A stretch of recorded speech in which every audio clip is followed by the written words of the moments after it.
So in today's video, we will be turning Minecraft into the ultimate explorer game, filled with mysteries, giant dungeons, and tons to explore. Think along the lines of Tomb Raider or Uncharted. We'll be switching up the gameplay and the visuals of the regular game to make this as action-packed as possible. So let's just jump straight into it. And if you've seen any of my other transformation videos, you'll know that we are breaking this one down into 3 sections, where we go into the visuals, the gameplay, and then any extras you can add in for that extra bit of detail. So starting off with the visuals, as always, this is where we're going to set the foundation for pretty much every other add-on that we're going to be throwing at this transformation. Starting with the absolute bare bones, Minecraft's terrain has definitely improved over the years, but with the Terralith and Tectonic mods mashed together, you can get some pretty jaw-dropping results. These will bring in a bunch of super unique biomes and really give Minecraft's terrain a fresh coat of paint. To go alongside our fancy new landscape, we need to add some life to it, which for this transformation, choosing the Alex's Mobs mod, which will bring in over 85 new animals and creatures, each with their own behavior. These can range from blobfish to tigers, and even hammerhead sharks that really don't like boats. And some of them are pretty challenging to take on. Now that the animal kingdom is in full swing, villagers will be happy to know that by adding the Choice Theorem's Overhauled Villages mod, it will completely turn boring villages into these extremely detailed and unique ones, each having its own theme based on its location. So as we see in most adventure games, when traveling place to place, there's a title card or some sort of indication to show us where we are. So with the Travel and Titles mod, you'll now be able to tell what biome you're in every time you enter a new one, or the name of your closest waystone, which we'll get to in a minute. Towers of the World is something you've probably seen time and time again in mod packs, and it's no different in this one, with these giant towers generating throughout your world, each with a new waystone to unlock and loot to find, helping you navigate that little bit easier. Going into even more detail with this transformation is the Not Enough Animations mod, which will give your player animations a bit of a polish, like holding a map now looks like you're holding a map,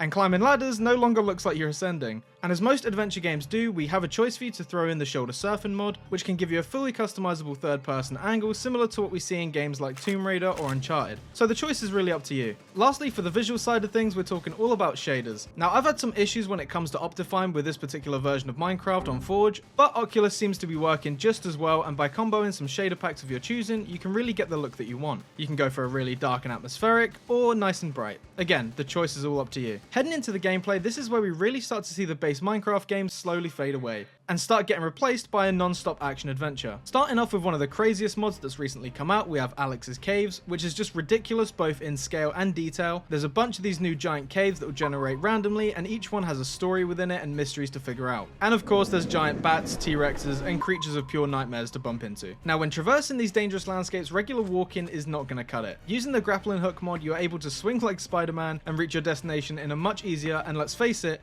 cooler way. But if the grappling hook isn't an option, you can always use the paragliders, which can be found in the towers that we mentioned earlier, to slowly glide in any direction that you want. But of course, you're going to be facing some pretty tense situations, so there's no doubt at some point in your journey you're going to be without both of these things. So using the parkour mod, traversing any landscapes becomes a bit of a mini game, and once you get good at it, it's pretty crazy how useful it can be. So I've already got a ton of stuff to explore and loot, but we're not stopping there. Adding in When Dungeons Arise and its add-on 7 Seas, there are so many structures and places to take on, it's actually hard to keep count of them. From these gigantic dungeons to airships, there's definitely too much loot to add to your collection, but where's the harm in trying? Realistic torches may seem like a small mod in comparison, but still vital nonetheless. These torches will go out and need to be relit with matches pretty much all the time, just to add in that little bit of survival and tension when you're being chased by a T-Rex in the dark. Trust me, it's gonna happen. With there being so much loot to find in all of these structures and dungeons, why not add in more loot along the way? Treasure 2 is a really cool mod that will generate these treasure chests all around your world, which require specific keys to unlock, but trust me when I say the rewards are definitely worth it. If you're smart and not willing to clog up your entire inventory with random loot, sophisticated backpacks will come in very, very handy. A few upgrades and even being able to drop off your backpack at home for easy sorting.